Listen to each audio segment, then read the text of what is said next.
crowd now a little out of it, and the Blazers didn't expect this zone, but without L.A. in there, they have no post presence. Miller's short. Tip, no.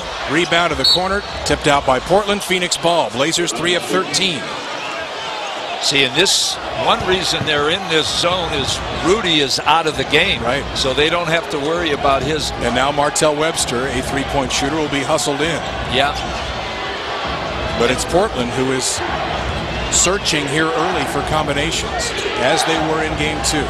Nash all the way down the middle, lays it up and in. And up ahead, Bayless from Miller. Miller still has it.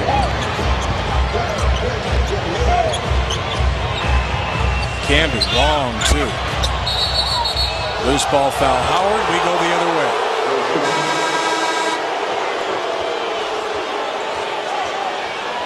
Batum out. Martell Webster in. Batum grimacing all the way to the bench. He is in a lot of pain with that shoulder. Now they may go back out of the zone now with Martell Webster in the game. They knew Nicholas has the bad shoulder and probably couldn't shoot the outside shot. But the zone has been pretty good for him, so they probably will stay in it a while longer. Well, we talked about the opening minutes of the game and what it would mean confidence-wise. And one for Amari Stoudemire. Phoenix opening things up here early in game 3, much like they did in game 2. Blazers, at least in that game, were able to hang tough and keep it within striking distance early. Well, you saw what happened tonight with the Bulls. The Bulls took a 20-point lead on the Cavs and then hung on. And the Blazers, and I'll tell you, Phoenix plays a lot freer when they're up. Their three-point shots come easier. When they're on the road and it's a tight game, that's when they tighten up a little bit. But right now, it is not a tight game. All right, where does Portland go for offense? That's off of Andre Miller. Turnover, Portland. Where do the Blazers go for offense now? Because we're seeing 18-footers from Marcus Camby, and that's not what they want. No, and it just depends if they're man-to-man. They've got to get Bayless going a little stronger. Cutter to the rim, foul Andre Miller. Free throws coming. Another shot at point-blank range for the Suns. Amari Stoudemire will shoot 2. He was not a huge factor in games 1 or 2, but tonight here early he certainly is. Yeah, well, they've heard so much about this Blazer crowd during the year, keeping the undermanned Blazers in almost every game. And every game the Suns and Blazers played this year was decided by 7 points or fewer. So they've always been close games until during game the year. 2. Yeah. Game 2, in fact, was Portland's worst loss of the season. Blazers not a team that got blown out much in the regular season. Stoudemire misses a pair. First thing that's gone Portland's way tonight. But Portland, their worst loss of the season was only 20, and they only had 4 losses of 15 or more the entire regular season. That shows you what an aberration game 2 was. Bayless rims that up and in. The assist to Andre Miller. That snaps a 14-2 Phoenix run. Nash a double dribble, maybe got away with it. Crowd certainly thought so. Bill Kennedy, though, right on the play.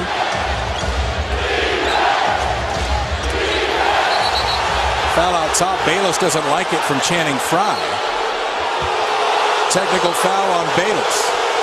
Now remember, Frye and Bayless went to the same high school in Arizona, St. Mary's, so they do know each other quite well. Oh, now that should have been a foul on, yes. Channing Frye came with the second effort and bumped Bayless. Oh, that was a terrible call looking at the replay. Channing Frye bumped him, and the Nash misses a free throw. The best foul shooter in the NBA at 94% misses one. But this may not be a bad thing right here. It gets the crowd all upset. It gets Nate upset. Portland in the penalty already, and Phoenix will shoot 2. Channing Frye. Phoenix 3 of 7 at the free throw line to start this game. The refs at halftime will look at that situation and see that Channing Frye set a pick, got bumped a little, and then did the second bump. But it was the fact that a little play continued after the whistle that caught the eye of Bill Kennedy, and he saw Jared Bayless, and as always, that's the guy that gets nabbed. Frye makes a pair. And it's a 13-point Phoenix lead.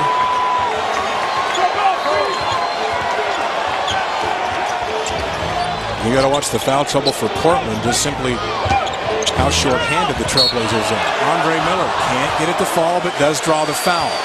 Now notice how they're playing the pick and roll on Bayless. They're staying with the double team. They're letting Juwan Howard or Camby roll up the middle, and they're rotating their back people on them. They don't want Bayless to get off going one-on-one, so they're taking him out of the offense. 9 Phoenix free throw attempts here. This will be Portland's first 2. But that's not because Portland hasn't gotten the calls. That's aggressiveness on Phoenix's part. As Amari Stoudemire has already shot 4. And again, Phoenix just 5 of 9 at the line. A good free throw shooting team, or this could be much worse. Well, in his career, Amari averages around 9 free throw attempts a game. That's number 5 for all active players in the NBA, so he does get to the foul line. And Miller hits a pair. Blazers 4 of 15 shooting from the field. Phoenix 8 of 13, 62%. Nash 3.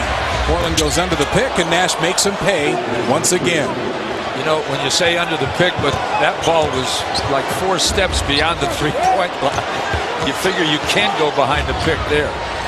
Miller gets it back from Howard and hits the baseline jumper. Well, now the Blazers are getting into a little rhythm on their offense, but it's their defense so far that has hurt them. Another pick. This time they switch it, so Howard goes on Nash. Nash over Howard. Rims it off. Rebound Camby. Kicks to Miller. A rare chance for Portland to push. Bayless off the glass. Now, Nash, he said in game 1 it hurt us when they switched the pick and roll. We took too much time, and the tempo of the game was really slow because I took too much time deciding what to do on the switching of the pick and roll. He didn't that time, but he missed a shot. Well, the Suns have led by as many as 14 here early. The lead 10 as we head to the break. 3:01 left opening quarter from Portland. Blazers really wanted to see some scoring from Rudy Fernandez in LA here in game 3.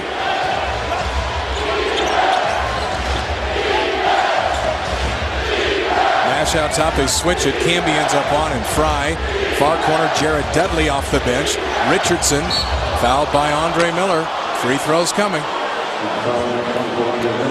Second foul on Andre Miller, and he's telling Nate McMillan, leave me, I'm okay. Yeah, and this is what Phoenix does when they get a lead. They bring Channing Frye in the game. They spread the offense. They keep Amari Stoudemire foul line extended, so you're out with their three-point shooters, and Dudley is one of the best in the NBA, 43% from the three-point line. So they have Nash, Dudley, and Channing Frye. And a guy that was cold at the end of the year, Jason Richardson, got hot the last 2 weeks. So they have their shooters in there right now as Rudy comes back. Interesting move to bring Rudy back in with the 2 fouls for Andre Miller, who has 2. Miller wanted to be left. Well, I think Portland has to get some offense on the floor. And that's why they brought Rudy back. You know, there is no tomorrow. Game 3 is the big game. The Blazers got the split in Phoenix. Now they have to hold court on the home court, and so Rudy coming back in is not a surprise. Howard holding. Rudy wide open. Wouldn't even look to shoot the shot. That was something that was the case in game 2. Fernandez, step back, tougher shot. Long. Richardson the rebound. He's just not used to shooting off the dribble, Rudy. He likes to back up off the dribble and get set. So it's Nash knows that, and he kind of closes on him every time he's dribbling. Nash with Bayless on him. Shot clock at 10. Nice pass inside Amari. Tried to dunk it over Rudy. Ball tipped out of bounds to Phoenix. And Amari Stoudemire staring down Rudy and even taking a step toward him, feeling he tripped over him and was upset about it. Oh, that was the forearm to Rudy's face is what the crowd at that end saw. 3 for Richardson short. Would have been a long 2. Rebound Webster. Nate McMillan once again urging his team to get the ball up the floor. You ever think we'd be saying, don't allow Phoenix's defense to get set? That's been the case. Yeah. Well,